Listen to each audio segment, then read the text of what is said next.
Hello, all of my history-loving friends. I'm trying to talk over the rain. It's really nasty out. But we are not filming outside today, luckily. Welcome to the world of Madame Morbid. This is a history channel where we talk about dark and mysterious stories from the world's past. If you like what you see here today, please like the video, please subscribe to my channel, and turn on notifications so you don't miss any great stories. Let's get started. It's hard to believe that this beautiful hotel lobby was a scene of absolute carnage in one of the deadliest structural collapses in American history, caused specifically by negligence. It had been designed correctly, but those who built the building skimped on things to save money. They actually physically changed the design. Now, the Regency had been designed to have elevated catwalks that went over the lobby from the 4th floor, the 3rd floor, and the 2nd floor. The catwalk on the 4th floor and the 2nd floor were lined up together, and the 3rd one was slightly over to the side. On Friday, July 17th, 1981, the lobby of this hotel was filled with an estimated 1,500 people. They had come for the weekly tea dance that the HYATT Regency Hotel had been holding for the last several weeks. It started at 5. It was scheduled to end at 8. The tea dance appealed to middle-aged people. There was a live band, the Steve Miller HYATT Regency Band, which was playing big band music. People were dancing, swing dancing, foxtrot. I can't think of another kind of dancing. But it seemed to be a really successful event that people were driving from other states, hundreds of miles, to go to this. Because the tea dances were becoming so popular, there was actually a news crew present that night, there just to do a lifestyle fluff piece on the tea dances. The reporter's name was Michael Mahoney. In 1981, he was the lifestyle specialist, doing human interest pieces. It was early in his career. He wanted to do hard-hitting journalism and was just biding his time doing pieces like this and hoping someday he would work his way up to something better. With him was photojournalist Dave Forstate, and he said it was a very visual story. They were getting some great footage. They have all of this footage of people just clearly having the time of their life, dancing, and the great music that was being played. It was bright, and there were balloons floating everywhere. In this footage, you see a very happy couple dancing before the collapse. This is Karen and Eugene Jeter. They had been married for 17 days. Joy on her face. They clearly are having so much fun. And unfortunately, by the end of the evening, Karen and Eugene would both be dead. To this day, her children, every Mother's Day, meet in the cemetery and celebrate Mother's Day as a family with her. Right here was a banner announcing the dance. Below that was the band. The band had just taken a break. During this intermission, the journalists were gathering their things. They were probably doing things like changing the tape and getting ready for when the band started playing again. Just as the band came back and started playing, Dave Forstate was riding up the escalator, and he turned around and he was filming the people as he went up the escalator. And in that shot, you can see the people standing on the 2nd floor skywalk. And that is how they know how many people were standing on it, because later they used his footage to literally count how many people were on the skywalks in order to figure out if they had been overloaded, which I do not believe they got footage of the actual collapse. They began filming immediately afterward, though, and filmed the rescue effort and the immediate aftermath. And you are going to see still images, screenshots I took from their footage. So just know that all of the images you see here tonight come from the footage that Dave Forstate filmed that night. It's 7:05 p.m. The tea dance is extra crowded on this particular night because there was a convention in town. A dance contest was going on, and there were a ton of couples wearing numbers on their back. The orchestra was playing Satin Doll by Duke Ellington, and the trombone musician had just finished a solo. People were standing on the sky bridges, watching the contest from above, when the sky began to fall. The first thing most people who survived this seem to talk about is the sound.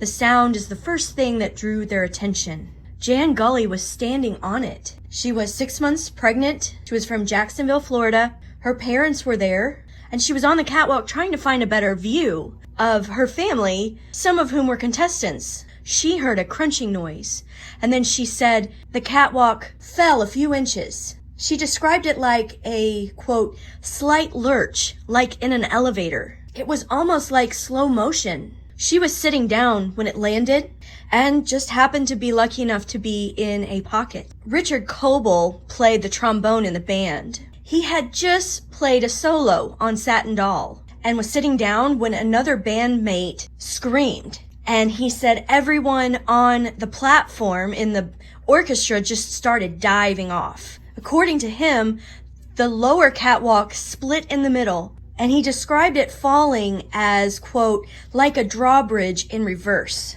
Michael Longar was 27, and he said that there was a crack, like a fire crack, and it was like someone pulled 2 pins at either end. He had just walked across one of the catwalks and was sitting on the stairs in the lobby. He said, quote, suddenly there were people and water flying everywhere. Afterwards, he said, quote, it all looked like a human sandwich, arms and legs hanging out. Marilyn Shipley described the noise as, quote, I heard this funny noise. It was like splintering. She was knocked to the ground by falling debris. When she stood, she realized she was covered with blood because a friend she was with had severed an artery in his arm, and it had sprayed all over her. Her other friend had a broken back.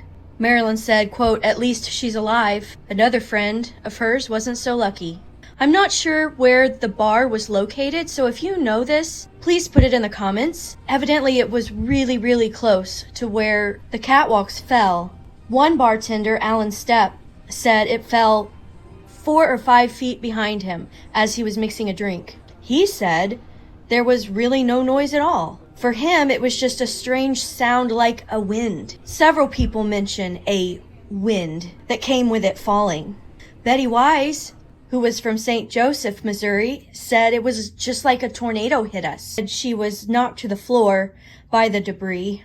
One of her friends, Betty Kolga, did not survive. Betty Wise says, quote, I could see Betty underneath that rubble, and I never did see any more. Betty Webb, a survivor from Kansas City, was buried under a pile of people. And she said, quote, it was hard getting out because all the people were pressing down. I was pushing up, then I realized it was a person above her. I looked up and saw her face. She must have been badly hurt. She lost her glasses. She lost her shoe bag with her dancing shoes. But oddly enough, when she got to St. Mary's Hospital, she still had her purse that she had been unknowingly clutching the whole time. According to Marvin Berry from Kansas City, he was sitting in a comfy chair in the lobby with his father. He described it as, quote, I just heard this crack. I know they took my mother away just now, and my father is still in there somewhere. I just started digging, trying to get some of those people out of there, you know? That's how I got so cut up. These aren't even my pants. My pants tore, and I had so much blood on them that they had to give me these. 57-year-old Ray Lopez was carrying 2 beers across the dance floor. He said he was hit by a blast of wind and flying glass threw him over a lobby desk. He stood back up and saw a blonde-haired woman. Help me, please help me, I'm hurt. He said that her legs had been blown completely off. She asked him to rub her legs. He did, and she said, yeah, that feels better. She asked him what his name was, and he told her Lopez. She then asked him, please, can you get a message to my kids? Tell them I'm going to be all right, that I'm not hurt too bad. And he said then she just died in his arms. Tom Weir and his wife, Jean, had just been to the bar. They'd gotten a drink and they were walking back. As they walked under the walkway, it fell. But his wife was 4 or 5 feet ahead of him. And when it fell on him, Tom said it forced him down into a cross-legged position. He suffered a cervical fracture, a traumatic back injury, and his kidneys were failing. His wife was trapped too. They began talking to each other. She was checking on him. She was not hurt as badly as he was. He said that rescuers assigned the survivors numbers. One, so they could keep track of where they were, and also so they could check in periodically, and they would have a roll call. And he said the first count, there were 8 of them. And by the last roll call, there were only 5. Tom said he was sure they were going to die in there. He also said that at his feet was a woman and her son. So I'm pretty sure he was located right by Dalton Grant and his mother. And they were communicating with them as well. And he made the comment that that young boy was a trooper. Dalton was freed around 2 a.m. and Tom Weir and his wife around 3. He thought he was the last one out alive, but actually Mark Williams at 4 a.m. was the final person rescued alive from the rubble. After that, it was completely a recovery effort. Lots of survivors report that immediately after the collapse, there was this eerie silence. No noise at all. And part of this is most people died instantly. And I guess there was so much shock that even those who had been hurt, it took them a moment to figure out what had happened. And after those few moments of silence, then there started to be the sound of survivors stirring and people jumping into motion to try to get people out if they were alive. Almost everyone that survived was rescued within that first hour or within those first moments. There were very few after that, only a handful. Most saved themselves. But Richard Coble, who I mentioned from the band, he immediately got to work rescuing people. He said he pulled out 2 women who were in such shock they couldn't even speak. But band members, hotel staff, contestants from the dance contest, and anyone and everyone in between jumped in and started helping to try to rescue anyone that could be rescued. So initially, that is who the rescue effort was. 911 started getting calls immediately. Get to the HYATT Regency. There has been a terrible disaster. So many people are hurt, and even after the first rescuers arrived, they were shocked at what they were facing, and so they immediately began calling for additional backup. We need everybody here. This is an absolute catastrophe. They blocked off the area around the hotel, and initially they were trying to lift these catwalks to get people out using forklifts. The walkways were so heavy, each one weighed 63 tons, that it was just lifting the forklift off the ground instead of the other way around. So that idea was abandoned pretty quickly. Really nearby was a construction site. This massive crane driven in, it busted through the glass walls to get over the collapsed walkways, which I suppose it's good were right next to the windows rather than across the other side of the room. And that crane proved to be the only thing useful in any way in moving this rubble. They also completely busted down the entrance doors so they could get additional equipment in, they could get people out, that they had a big open entrance to come and go. The most immediate danger to people, though, is when Skyway 2 fell. It broke a water main. 1,000 liters of water a minute were flowing into the lobby, and it was getting higher and higher and higher. And if anyone was near the floor and alive and trapped, they had a real risk of drowning. I don't know if anyone actually died of drowning. I have not heard whether anybody did or not. Bob Linder was the architect who designed the HYATT Regency Hotel. Specifically, he had designed the skywalks. He found out about the disaster while at a friend's house. The television was on and he saw what was going on at this hotel that years earlier he had designed. He raced over there, and within 30 minutes of the disaster, he was in the lobby. He introduced himself. He was immediately put to work checking the structure to make sure it wasn't going to collapse further. If they moved a piece of concrete, would it cause collapse in another area? That was the kind of thing he was doing that night. Linder says he served in Vietnam, and what he saw inside that lobby is the worst thing he ever saw in his entire life. Every thought as he's standing in this lobby was, is this my fault? Ultimately, it would come out that it was absolutely not his fault. His original design had the skywalks connected by a single rod holding up the 4th floor skywalk as well as the 2nd floor skywalk. The engineers changed his design.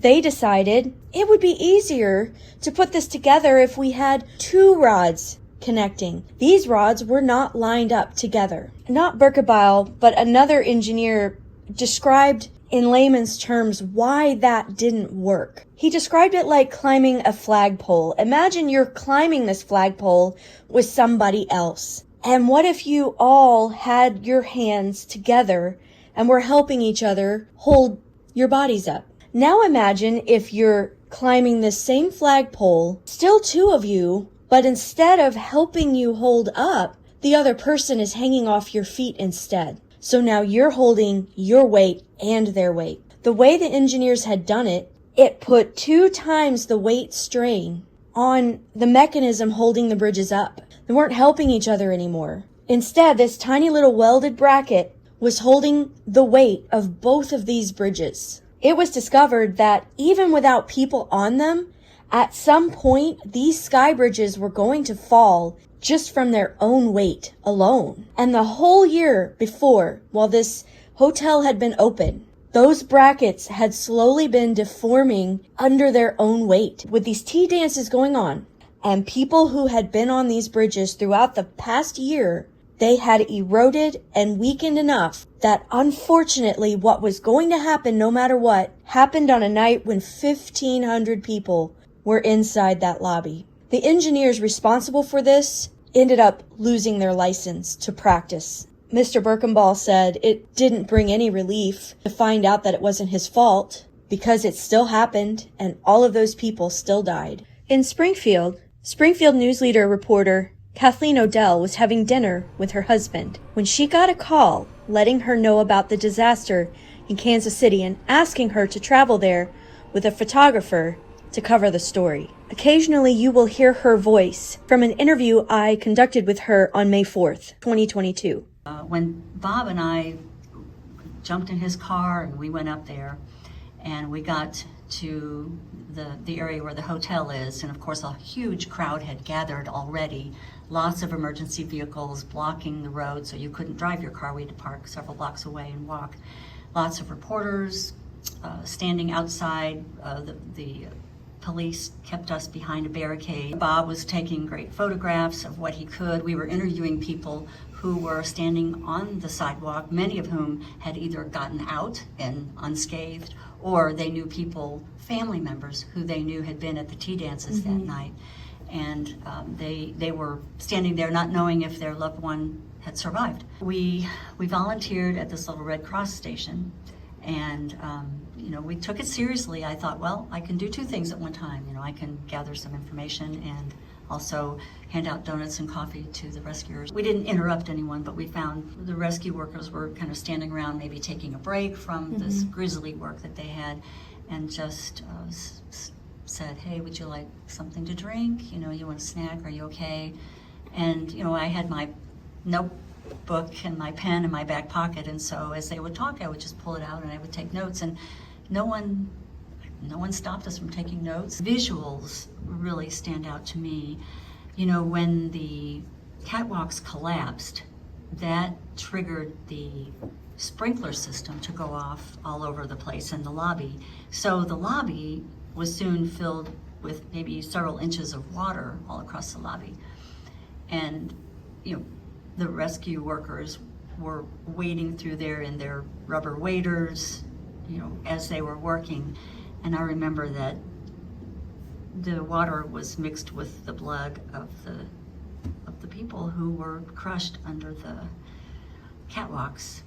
And there was sheet music that was floating around on the water, and because it was a tea dance that night, there were lots of balloons, and it was a celebration. And every once in a while you'd see a balloon, because they were helium filled, you'd see a balloon sort of float by, and I remember seeing one balloon just sort of bounced up against one of the black body bags that had been set down after the body was removed from the rubble. One of the images that stands out to me was even before I got in the hotel, the cranes had crashed through as much as they could the front glass so that they could get in to try to remove pieces of the catwalks, rammed right through. So there was glass everywhere, and there were emergency lights everywhere. So the whole place was illuminated. You could see everything. And as we were walking toward the front of the hotel, the lobby was exposed enough that you could see pieces of the catwalk already on the ground or on the floor. And I remember sticking out from under the concrete slab was a woman's hand, was her left hand, I guess, and she had a silver wedding ring on, and it was glistening in the emergency light. And that was the first image that I saw a victim there. And that is, weirdly, it's not a grisly picture necessarily, because I started thinking about that woman. And she's married, she has a wedding ring on. I wonder if she has a family. I wonder where her family is. I wonder if they're wondering where she is, if she survived. And it's one of those images that never leaves. I talked to one witness who said that as it was happening, she was standing in a protected area as she saw, I guess the top one come down. And she said it was almost like watching people come down on an escalator. They were standing up or holding on as this concrete slab was just going down, down, down. And they were probably among the ones who did this. They just rode it all the way down. I interviewed a man the next day who was standing across the street from the hotel. Of course, by that time they had blocked it off and you couldn't go in it anymore. He was standing there just kind of dazed, looking at the hotel, and he had a big bandage around his head. And so I asked him if he had been there that night. He said yes, he had been there, and that he was standing with a friend.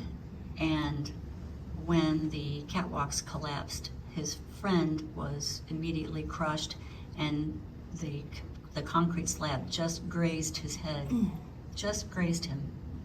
And of course, he lived to tell about it, but his friend was crushed.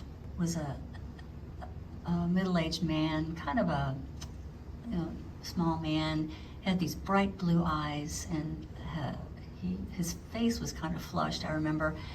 And he was standing off to the side. He had been working, and I just, was very quiet with him, and I said, "Are you okay?" And he sort of shook his head, as I recall, and I said, "Well, what did you see?" And he said, "Well, we just administered morphine to a man before we sawed off his legs so we could get him out from under the concrete." And that was stunning to me. We learned that man later died. I haven't been able to identify who Kathleen was talking to here, but I can tell you the name of the man that he was telling her about. He was a bartender. His name was Jeff Durham. He was trapped by steel beams, and he was told that the only chance of survival he had was if they removed his leg. So the decision was left to him. The doctor on site, Joe Wackerly, he was an ER physician. He had just finished a 12-hour shift in the ER when he was called to this rescue effort. Dr. Wackerly reported that he had to let people die to save others, although he did say they were people that would die no matter what he did. He would tell rescue workers who was going to die, who they needed to focus on to rescue. He would crawl into holes with victims, sometimes setting bones while down in these holes. And when he was with Jeff, he told him, "We have to do this or you won't live." And he didn't have the tools he needed because Jeff's leg was removed with a chainsaw, and he did not survive. I think probably Dr. Wackerly knew he wouldn't, no matter what, but he tried. There were a lot of heroes that day, but I feel like Dr. Wackerly was probably the most important person on site that day, and he certainly was unbelievably brave.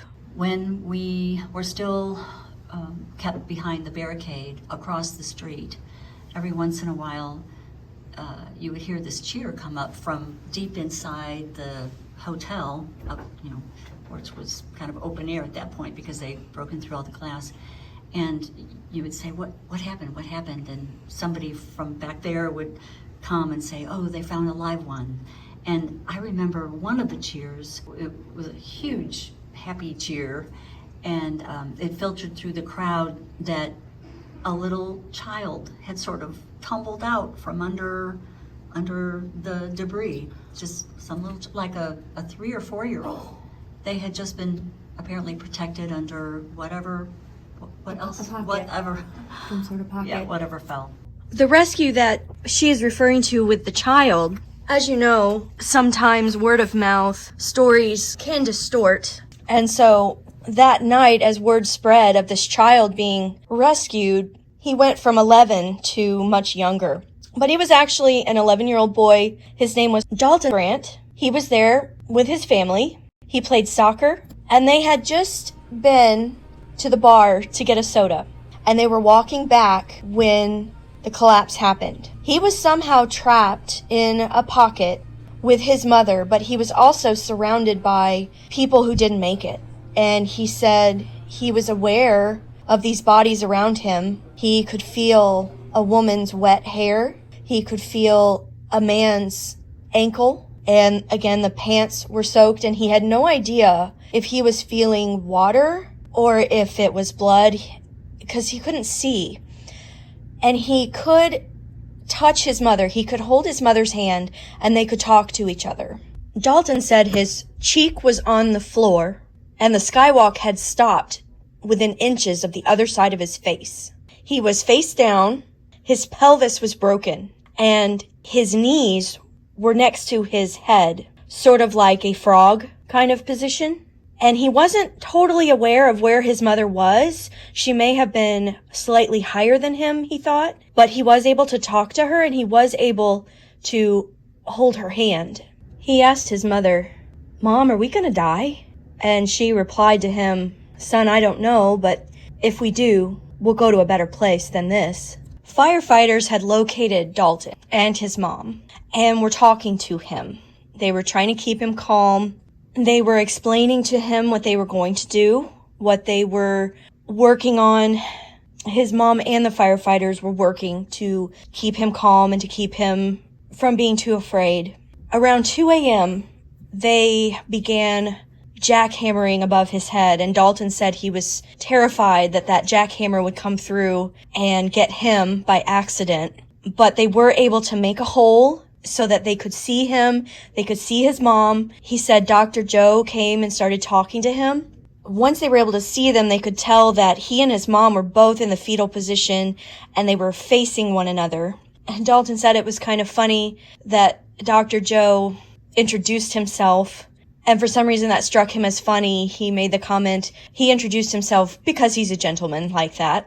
And then they were able to pull him out of that hole, and Dalton said the whole place just erupted in cheers. And that is what Kathleen O'Dell was describing in her account.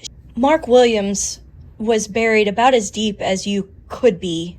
He was so deep, in fact, that he couldn't hear the rescue effort at all. He was under both skywalks. He knew that there were people around him that had died instantly. He didn't go into a lot of detail about why he knew that, but I think we can all imagine why he would have known that. It was total darkness down there. There was a little girl down there with him that he did talk to. Her name was Pamela. She was 11 years old, and she was only concerned about her father and what had happened to him. And she was asking Mark if he knew anything about what had happened to her dad, if he was okay. Mark lied, and he said, "Yeah, I saw your dad. He didn't have this fall on him. He's okay." He said this gave her a lot of comfort. He heard her praying. She was Catholic, he could tell by the prayers that she was making, and he had been raised Catholic as well. And he said at some point she just went quiet. Little Pamela was the youngest victim of the HYATT Regency collapse. Now Mark had had both legs pulled out of their sockets, both hips, and one of his feet was by his head, completely folding him in half backwards. I can't even imagine how bad that would hurt. And as the lobby filled with water, he said at some point he was beginning to breathe water, was trying to hold his head up. He said the thought went through his head that I live in one of the most landlocked areas of the country, free of water, and it looks like this is how I'm going to die. I am going to drown in the lobby of this hotel. It took 48 minutes for an engineer to finally get the water shut off in the HYATT Regency. And prior to that, it was filling the lobby with 1,000 liters of water a minute. By the time Mark Williams was rescued, they were basically just doing recoveries. And he was so deep, not only could he not hear them, they couldn't hear him. And he said they began jackhammering into the area where he was laying. He said they jackhammered next to his leg. He said then they jackhammered and got between his arm and between his body. And he's screaming bloody murder. I'm down here. I'm alive. Don't jackhammer into me. And until they paused jackhammering long enough, they couldn't hear him. And at some point, they finally heard his voice. And someone said, "Oh my God, someone's alive down here." And then they knew they had someone else. They had one more. When Bob and I went up on the upper level, so at that point we spent the rest of the time just when we ran out of donuts and coffee, I guess, we sat up there and just watched as the rest of the rescue was done. There were many people under those slabs of concrete, and those slabs they're just ginormous. And so it took, you couldn't just hook up a crane and just lift the whole thing or lift pieces. I remember they lifted them up in sections if they could. And of course the sections were kind of, after falling, were kind of brittle. So it was not a clean removal. We went really slowly. We went upstairs. There was seating upstairs because there was restaurant seating up there. So we just sat there and watched, and Bob took some pictures from up there. And from there we watched the rescue efforts all through the night into the morning. I remember seeing it get light outside. And of course, when you're working like that, you're on adrenaline, and I don't remember being tired at all. So we stayed there through early morning until I guess they were finished removing everything they possibly could. And then we left and we went to one of the blood donation centers. So that was probably maybe 10, 11 in the morning. Bob Linder and I talk about how some of the images have stayed with us, all those years. I can't imagine what the emergency workers see in their dreams all the time. I'm sure lots of things trigger their memories of what they saw. But I still think about it. Weirdly, I think about it when I see an elevator, or an escalator rather, not elevator, an escalator, like in one of the big department stores, because I remember that person's interview where she said when she saw all those faces from the fourth, the top catwalk, just holding on, and they were coming down, and she saw their faces coming down as if they were on an escalator. Because they were hanging on for dear life as they were falling. And I think many of those were the survivors. But isn't it strange how images like that will stay with you when you connect it to something that you can relate to and you can see. I don't think it's strange at all. Thank you so much for joining me today. I'm just going to take a moment to tell you where some of these people are now. Dalton Grant lives in California. He is a songwriter and a musician. He had a gold record with the Demi Lovato hit For You. A few years ago, he fell in love with the practice of yoga, and he combined it with rock music, and it has become a very successful studio for him. Mark Williams was told he would never walk again. He responded to this by saying, basically, I'm paraphrasing here, but screw that, I'm going to be walking by duck season. While he wasn't quite completely walking by duck season that year, his physical therapist carried him on his back so that he could hunt in that first season, got him to the area where he was going to do his hunting. He does walk now, although he has limited use of his left foot, has no feeling, and his right foot has limited use, but he is able to walk, and he does go hunting every year. He goes fishing. He does all of those things that he was told he would never be able to do. So many families were broken by this whole event. Something like 11 married couples died at once. There were at least 2 sets of father, daughter, mother, son. A lot of first responders left the profession. They just could not process what they had seen on this night and just decided to do something else with their life. I didn't really talk much about Vincent Ortega, but he was the first rescue worker on site that night. He was a police officer for the Kansas City Police Department, and he said for him it was the smell. He kept smelling it. A lot of people talked about the smell. Rich Coble talked about it immediately smelled like death. So the blood, and I can't describe it because I've never smelled it, but it was this odor that everybody talked about smelling that night. And Officer Ortega said he had to literally, for months afterwards, put Vicks under his nose. For some reason, he kept smelling it. PTSD wasn't really talked about back then either. It became something people talked about a lot more after the Gulf Wars and, of course, Afghanistan and Iraq. And when people were coming back from that, they were learning more about PTSD. None of the rescue workers who worked on this scene had any help at all. They were just sent to work the next day like normal. No counseling, no anything. So one of the things to come out of this was rescue workers now have resources made available to them to deal with the trauma of the things that they saw. And although Kathleen didn't talk about it much with me, there was a little bit more of a description interview she did a year before I talked to her, in which they talked about what her and Bob Linder saw when they would lift up a section and move it, and they would see all of those people laying there. And Kathleen said in that interview that sometimes they weren't even recognizable as people. I know I was reading about one victim in which every single bone in his body was broken. And so Kathleen and Bob were both saying they were affected by it, but it was absolutely nothing compared to what the rescue workers must have dealt with afterwards. It was just a traumatic event that ruined lives. One of the things that came out of it was now engineers are held responsible for signing off on plans like this. If something goes wrong, you're responsible for that. I will see you guys next time. I'll try to make it a little happier. I also will do some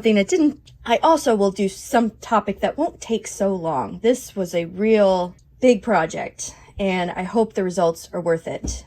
I will see you guys next time. Thank you so much for your time. Until next time.